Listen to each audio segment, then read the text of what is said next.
నా పేరు దేవేంద్ర ప్రసాద్ అండి. మాది అంబేద్పేట మండలం ఒక్కలం గ్రామం అండి. గుత్తుల ధర్మారావు గారు మా బాబాయ్ గారు అండి. ఇక్కడ సేంద్రీయ వ్యవసాయంలో చెరుకు 5 ఎకరాల వరకు పండించారండి. ఆ నేచురల్ ఫార్మింగ్ ద్వారా ఏంటంటే ఆ చెరుకు బడ్డీ పెట్టి ఈ బెల్లం అనేది తయారు చేస్తున్నారండి.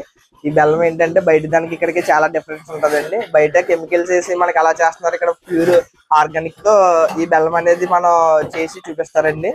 మా దేశీయ ఆవులు ఉన్నాయండి. దేశీయ ఆవుల ద్వారా జీవామృతం, ఘనజీవామృతం, వేప కషాయం ఇవన్నీ తయారు చేసి వాటిని ఉపయోగించి ఈ చెరుకు పండించడానికి వాడతారండి.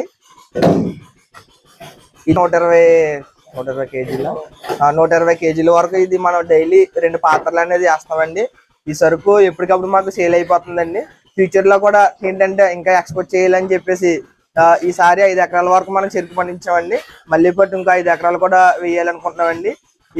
మేము హాలిడేస్ లో మా వాళ్ళందరూ కలిసి ఇక్కడికి వచ్చి ఈ సేంద్రీయ వ్యవసాయాన్ని ఎలా చేస్తున్నారు ఏంటి అని చెప్పేసి దీనికి మేము ఎంకరేజ్ చేస్తున్నామండి యూత్ తరఫు నుంచి. అలాగే ఏంటంటే ప్రతి ఆదివారం కూడా మేము ఇక్కడికి వచ్చి ఈ ప్రాసెస్ అంతా చూసి మాకు తెలిసిన ఫ్రెండ్స్ కి వాళ్ళకి కూడా మేము చెప్తున్నామండి. ఇది అడ్రస్ వచ్చేసరికి ఒక్కలంక వంతున కృష్ణుడి గుడి ఉంటుందండి.